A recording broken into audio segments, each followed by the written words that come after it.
This is 88.5 WXPN Philadelphia, 88.1 WXPH Harrisburg, 90.5 WKHS Wharton, Baltimore. Member-supported non-commercial radio from the University of Pennsylvania.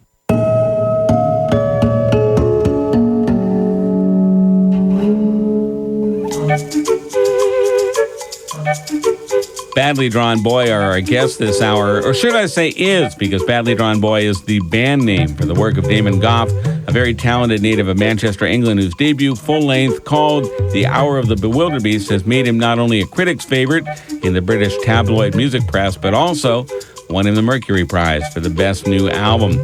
He recently completed his first U.S. tour and stopped by to talk about the tunes and play some of it for us live in a session that you will hear in just a bit.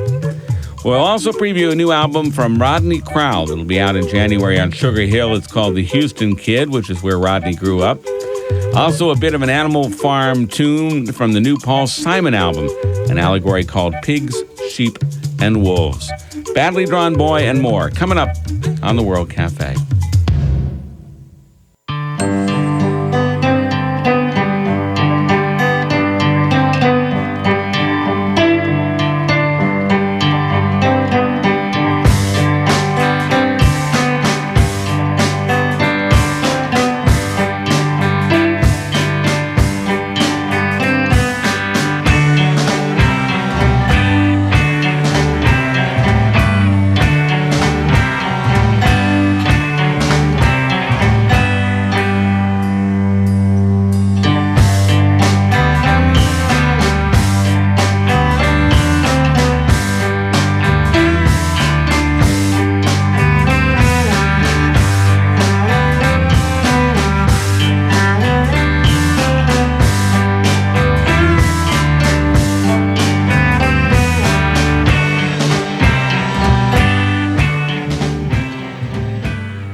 Our guest on the Café today, Damon Gough, who is Badly Drawn Boy, joins us from Manchester, England, where he made his album The Hour of the Bewilderbeast, which was released this summer in England and won the prestigious Mercury Prize for Best Album of the Year this fall.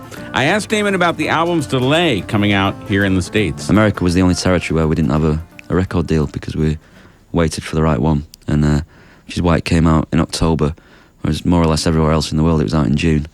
But and it's pretty amazing to come out so soon after the release, because I don't think many artists make it over that quick. No, it's really true. We usually have to wait. We usually have to read all the press and try to figure out what we think of a record before we get a chance to hear it, which sort of happened with you in a way. I mean, there were some descriptions of this record that, or comparisons, I'll put it that way, that made me scratch my head when I finally got a chance to hear it. Yeah.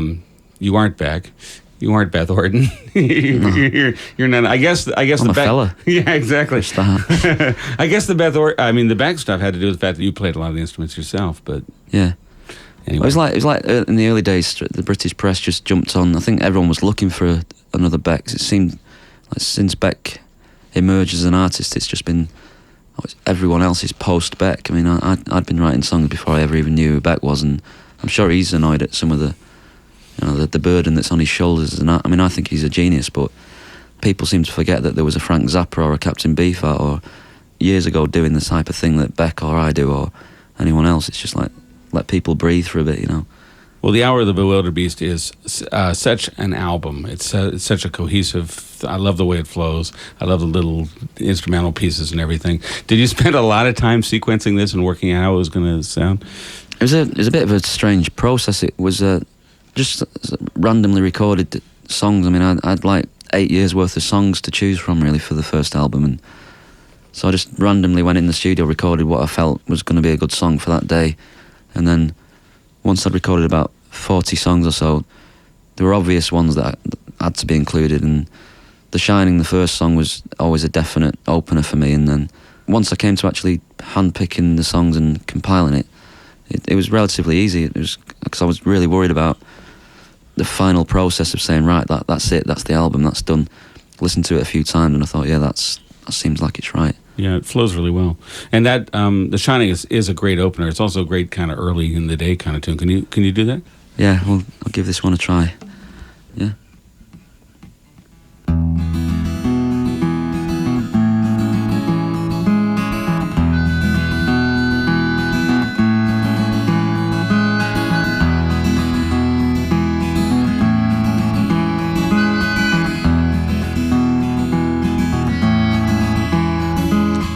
Faith pours from your walls, drowning your calls. I've tried to hear, you're not near.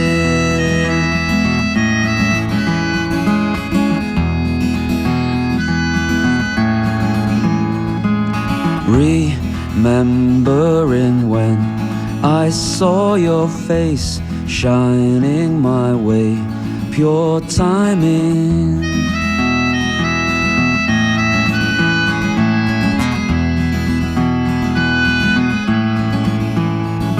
Now I've fallen in deep, slow silent sleep.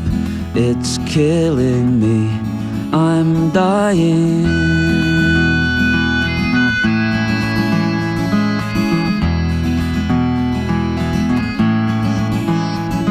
To put a little bit of sunshine in your life.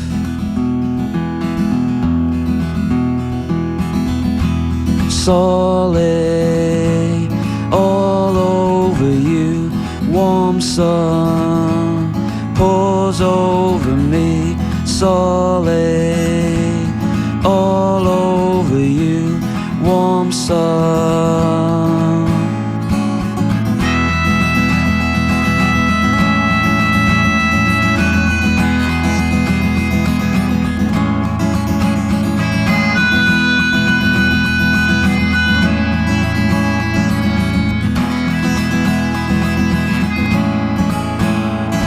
Now this slick fallen rift came like a gift. Your body moves ever nearer.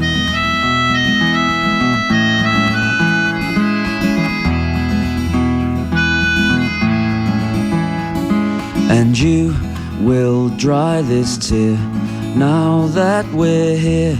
And grief for me, not history.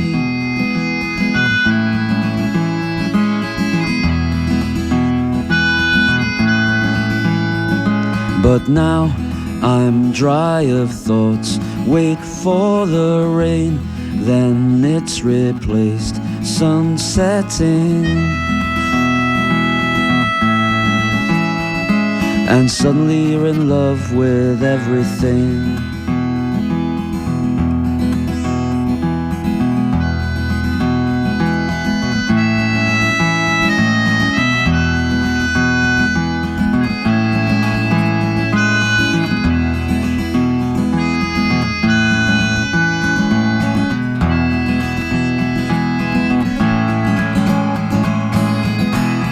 Solid all over you, warm sun pours over me.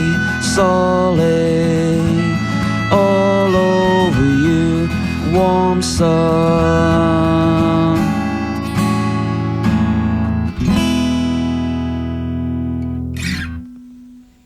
That's The Shining from the Hour of the Bewilderbeast. Badly Drawn Boy, Damon Goff, is here today.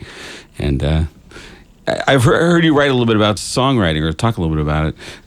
You're one of those that comes from the fairies, the elves, the gods. It's just a metaphorical way of trying to arrive at describing how songs come about, because the idea of writing another song really scares me. I'm always worried that there isn't another song in my head, and especially as I've been on the road for so long now, I haven't really got time to write new material, and I'm not somebody that sits on the tour bus and comes up with ideas. I really have to be in a certain environment. That's when songs come about. And I just described the process as me talking to these pixie elf type people living in a tree, and they were the people that give me my ideas. I suppose it was just a silly thing just to try and describe the random process of songwriting, but I think it's an excellent metaphor. I like it. Gifts from the Pixies. Yeah. Not the band. Although they're a great band. Indeed they are. Something that happens a lot in England is because there's a weekly music press, is that there's a flavor of the, 3 days. How did you focus yourself to not worry about that stuff? Or is it just something you wouldn't worry about anyway? I think from time to time it can get on top of you. I mean, I've been sort of written about in all sorts of ways in the tabloid music press, the weeklies, NME and the Melody Maker, and they seem to just be contrary for the sake of it. Like, if the Melody Maker like you one week, the NME will be obtuse to that, and it's like they're not very objective. It's like people, I've got to stick true to myself and know that I'm going to be around for some years doing this. And so the main thing I wanted to achieve with the album is like to make a record that wasn't particularly fashionable or in with any scene. It just had to be a solid starting point for my musical career, really, and hopefully a record that'll be around in 20 years. And that's the precedent I stuck to, that it's going to be an important record in years to come. I didn't really expect the success that's come with it already, like the Mercury Prize winning and things like that. That took me by surprise totally, but ho-hum. Yeah. Well, so it is gathering an audience before 20 years has gone by, which is, nothing wrong with that. No, that's great. Were you totally taken by surprise with the Mercury? I mean, you were up against some really good records of the Mercury Prize. Yeah, it was a very good list of records, 12 albums, and, well, supposedly they choose the best one, the album of the year, which I won, but, I don't think you can take it that seriously, that there's no way that it's the best album of the year. I was just glad to be included in a list. It was just a bit crazy, really. It was embarrassing. It was humbling. It was like, why does it have to happen to me? But I always quote this. When Bruce Springsteen was on the cover of Time and Newsweek, and he rang his dad because he wasn't sure. He thought it was a bit too much attention for one person to take, and he said, his dad, what shall I do about it? I'm on the cover of Time and Newsweek. And his dad said, well, better you than another picture of the president. And Bruce thought, well, yeah, that's a good attitude. So that's sort of the way I look at it. It's better, if it happens to me, there'll be rough times to come as well as the good times. You have a little, you have something in 6/8 on here that I absolutely love, the What's Around the Block. Is it in 6/8? I think it has a 3 feel to it. I don't know what's going on. Yeah, it's sort of I've sort of got this natural rhythm for some reason for writing in. I sort of write songs I can't sing. My voice doesn't cope with them. And write rhythms that I can't really play. But that sort of comes out of me naturally. Okay.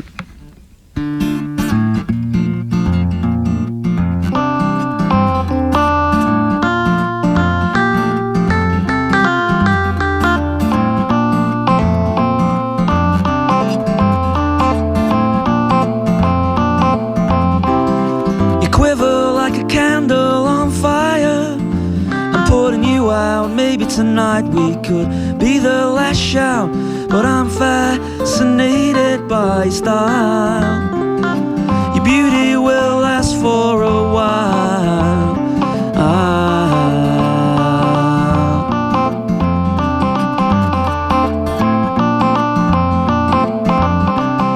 You're feeling instead of being. The more that I live on the inside, there's nothing to give. I'm infatuated by your moves. I've gotta search hard for your clues. Ooh.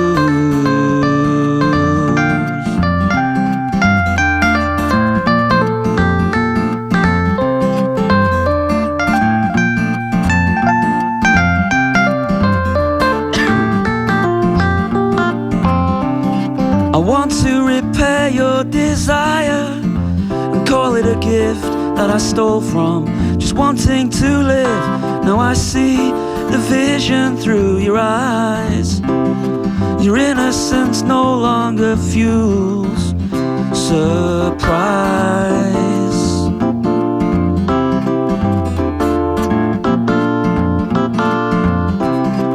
Dooba-down, down, dooba-da-doo, ba-da. Dooba-doo-down, dooba-da-ba-da. Dooba-dooba-doo-da-da-da. Ba-da-da, ba-ba-da-ba-da. Ba-ba-da-da. Dooba-dooba-dooba-dooba-da-down.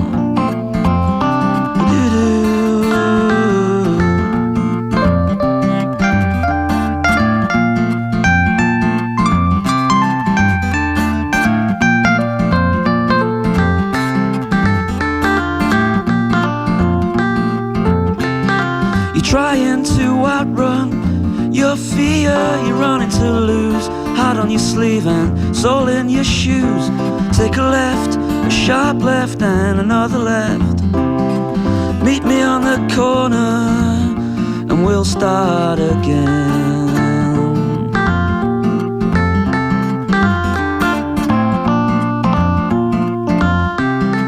Meet me on the corner, we'll start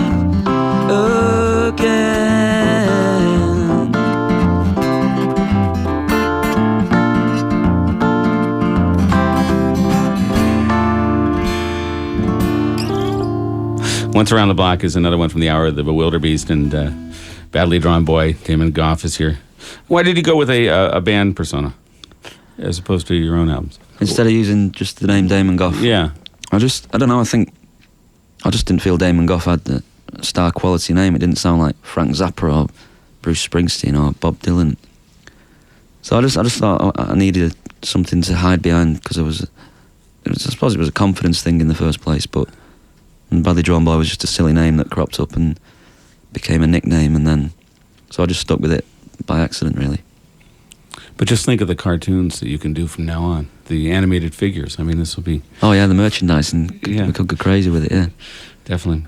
It surprises me you can make more money out of the merchandising than the actual music. Kind of scary. Well, a t-shirt costs more than a CD. It doesn't weigh up, but...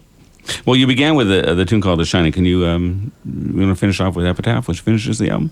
That'd be nice, yeah, if that's okay with you. Sure.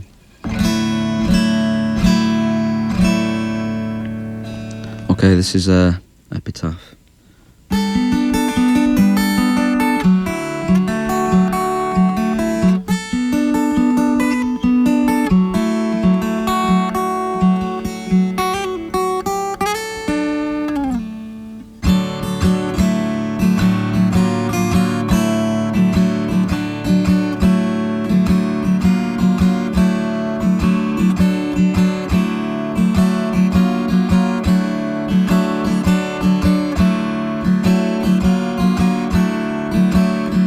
Please don't leave me wanting more.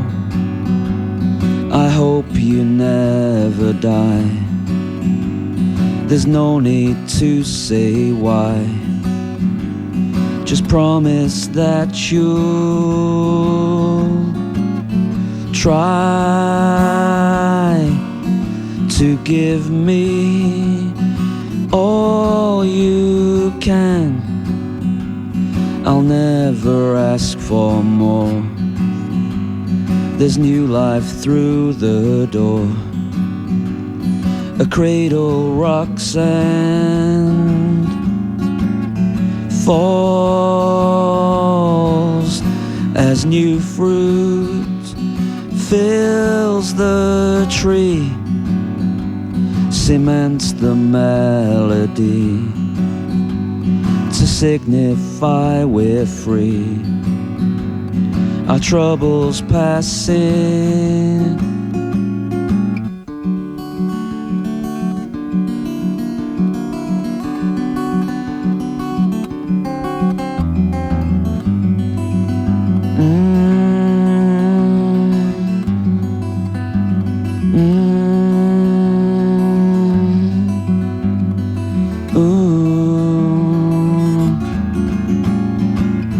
through decaying simple times, I'll tread your trail with pride, cement and undecide. I've nothing better,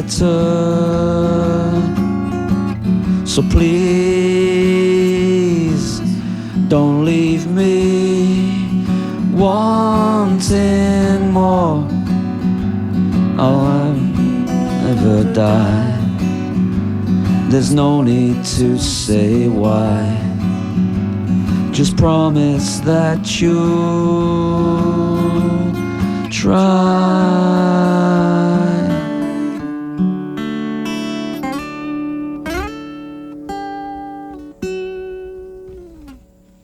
Epitaph finishes up the disc, the hour of the Bewilderbeast, and Damon Goff and Matt. Thank you so much for coming by. Well, it's a total pleasure. Thank you very much for having us. Badly Drawn Boy. I'll be back in a moment here in the World Café.